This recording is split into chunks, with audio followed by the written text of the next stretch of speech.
Entangle yourself, the decision that changes everything.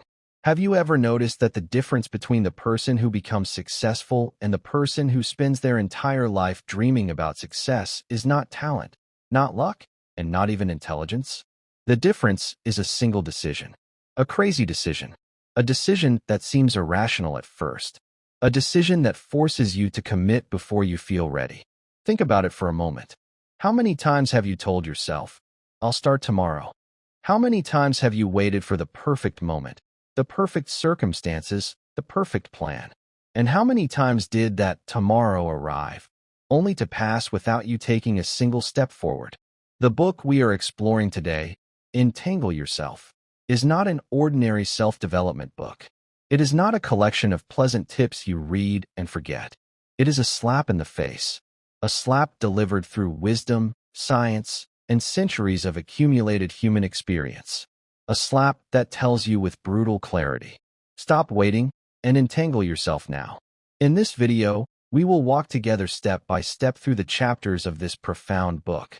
And by the end, you will walk away with an entirely new framework, a methodology capable of transforming the way you think and act forever. Chapter 1. The Secret of Acting Before You Feel Ready. For thousands of years, humans have believed in a single powerful myth. The myth that says, don't move until you are ready.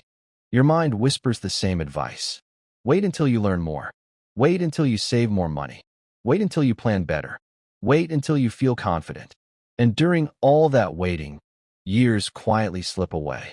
Dreams disappear one by one without noise, without drama. This book begins by destroying that myth completely. The author states something shocking. Total readiness is an illusion. It has never existed at any point in human history.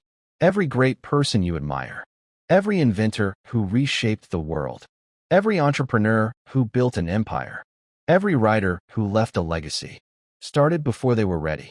They started with fear inside them, with doubt inside them, with every possible reason to stop. Yet they moved forward anyway. The secret revealed in this chapter revolves around a powerful psychological principle known as pre-commitment. When you entangle yourself in something before you feel prepared, something extraordinary happens in your brain. Your subconscious mind shifts its focus. Instead of asking, "Why can't I?" it begins asking, "How can I?" This is not motivational poetry. It is neuroscience. Research cited in the book shows that the human brain can function up to 40% more efficiently when it operates in a no-escape situation. When the mind knows retreat is impossible, the mental energy once wasted on hesitation suddenly transforms into creative problem-solving power. Imagine a warrior standing before a deep river. If there is a bridge behind him, he may stand on the riverbank forever, debating whether to cross. But if that bridge disappears, if retreat becomes impossible, then suddenly the warrior discovers something surprising. He can swim. Entangling yourself does not mean reckless behavior. It means removing the comfortable escape route that drains your forward momentum. The author illustrates this idea with a powerful historical example. When the Spanish commander Hernán Cortés arrived in Mexico, he did something shocking. He burned his ships. His soldiers stared in disbelief. Their only path home had just turned to ashes. The message was unmistakable. Victory or nothing. No third option. Against overwhelming odds, Cortés' forces achieved an unprecedented victory. Why? Because when there is no exit, the human mind invents solutions. But the author emphasizes an important distinction. Smart entanglement is not blind risk.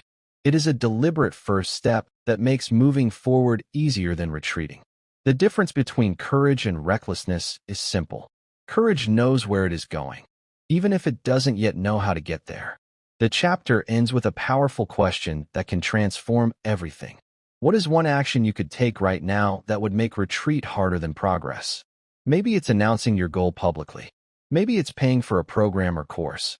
Maybe it's calling someone whose opinion you respect and committing yourself. A single small action. But psychologically, it becomes one of the most powerful forces of change known to human behavior. The author even provides a practical exercise. Choose one goal, just one. A goal you have been avoiding for a long time. Then take one action right now that makes abandoning it heavier than continuing. Not tomorrow. Now. Because tomorrow, as the author says with painful simplicity, is the cemetery where humanity has buried its greatest dreams. Chapter 2. Identity Before Achievement. Since childhood, people have asked you one question over and over again. What do you want to do in life? But this book argues that the question itself is wrong. The real question is, who do you want to become? This chapter reveals one of the deepest psychological truths most people overlook their entire lives. Human beings do not behave according to their goals. They behave according to their identity. You don't act based on what you want to achieve. You act based on what fits the story you believe about yourself. Pause for a moment and think about that. Consider two people trying to quit smoking. Someone offers the first person a cigarette. He replies, "I'm trying to quit." Another person is offered the same cigarette and says, "No thanks. I'm not a smoker." Both refused. But psychologically, the difference is enormous. The first person is fighting temptation. The second person experiences no inner conflict at all, because his identity has already changed. This is exactly what the book means when it says, entangle yourself in a new identity before waiting for achievements to prove it. The author explains that most personal change programs attempt transformation from the outside in. They try to change behavior first and hope beliefs will eventually follow. But research shows this strategy fails more than 80% of the time in the long run. Real lasting change works the opposite way, from the inside out. Identity first, behavior second, achievement last. If you begin telling yourself, "I am a writer," even before publishing a single sentence, your subconscious mind begins searching for evidence to support that identity. You read more. You write daily. You study other writers. You waste less time. Why? Because the human brain hates inconsistency. Psychologists call this cognitive consistency. Once you adopt an identity, your brain works tirelessly to align your actions with it. But this raises an uncomfortable question. How can you claim a new identity before you have evidence to justify it? The answer lies in what the author calls microevidence. You don't need massive achievements to believe a new identity. You only need small pieces of proof. Wrote a paragraph today? That's evidence you are a writer. Worked out once this week? That's evidence you are someone who values health. These small pieces of evidence are the bricks used to build a powerful new identity. The chapter shares a powerful story about a young entrepreneur who worked an ordinary job while secretly dreaming of building his own business. He didn't quit his job immediately. He started with something surprisingly simple. He began introducing himself as an entrepreneur. At first, he felt like a fraud. He felt embarrassed. But each time he said it, he followed it with a small action proving it true. 1 year later, that identity had solidified, not only in his mind, but in the minds of others. And his business had begun taking real shape. The chapter challenges a dangerous belief many people hold. The belief that humility means denying your potential until someone grants you permission to grow. The author makes a clear distinction. True humility means recognizing you still have much to learn. Self-minimization means convincing yourself you are not worthy of a certain identity until someone approves. And that approval almost never comes. The chapter leaves you with a crystal-clear conclusion. Don't say, "I will become successful once I achieve this." Say instead, "I am a person working toward success right now."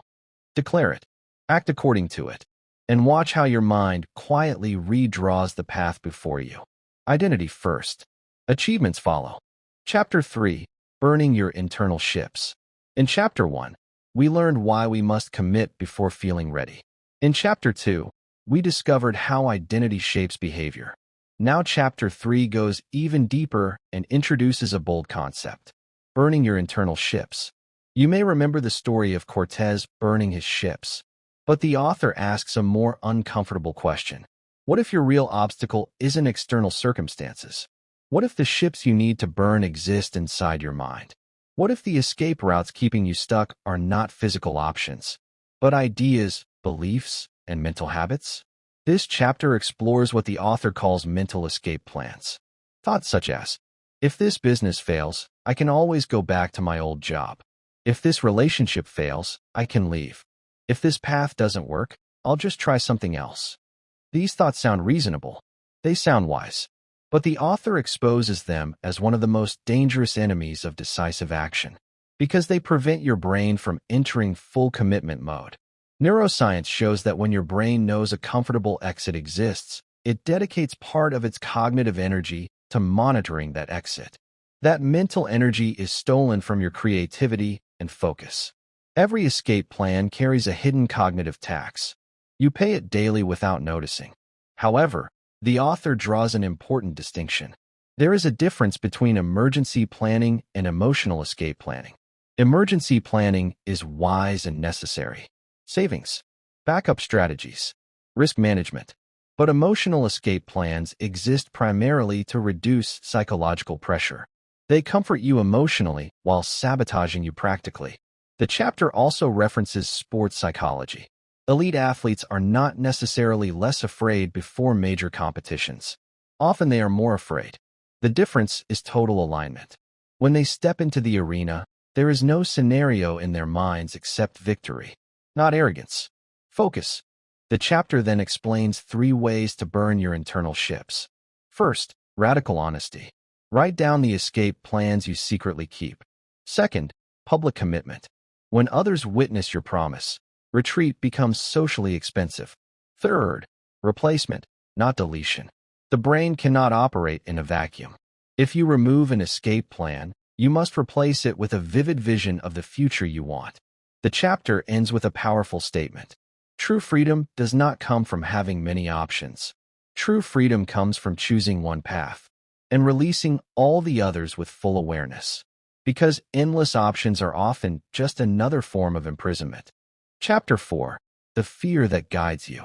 If you ask people why they delay pursuing their dreams, one word appears again and again. Fear. Fear of failure. Fear of judgment. Fear of loss. Fear of the unknown.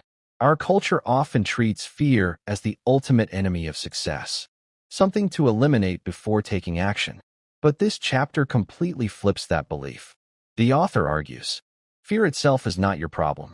Your interpretation of fear is. Fear is not weakness.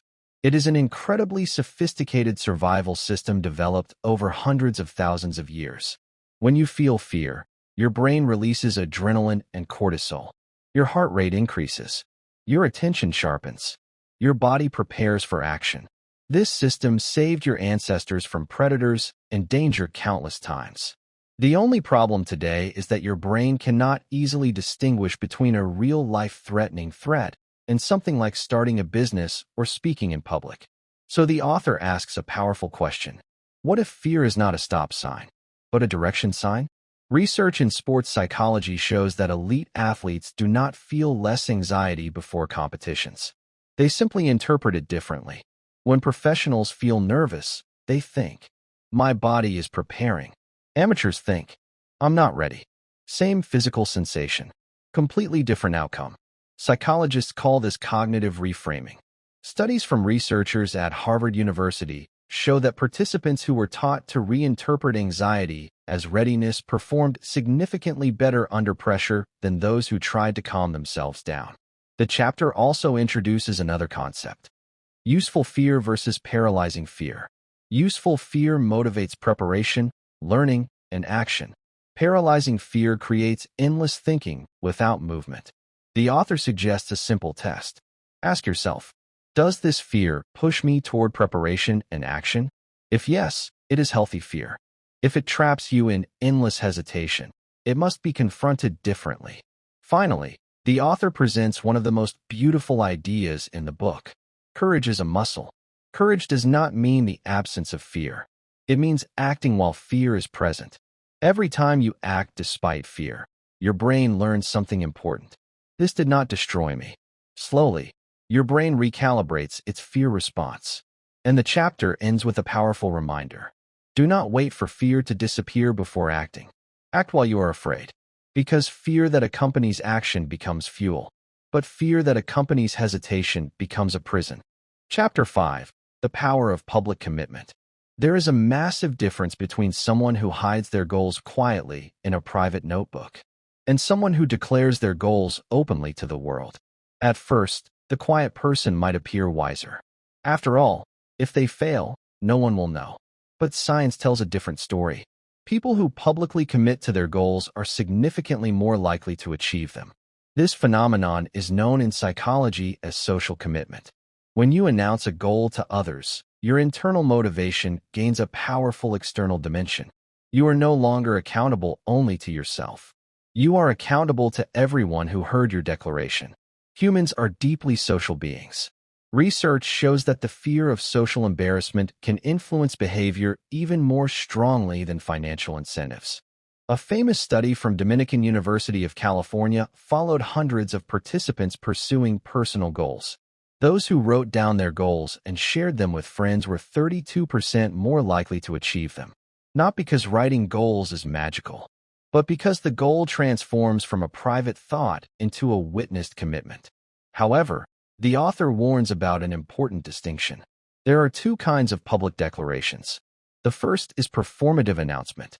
This is when someone shares their goals mainly to receive admiration and applause. Ironically, studies show that this type of announcement can reduce motivation because talking about the goal gives the brain a false sense of achievement. The second type is contractual commitment. This involves sharing your goal with people you respect and establishing real accountability.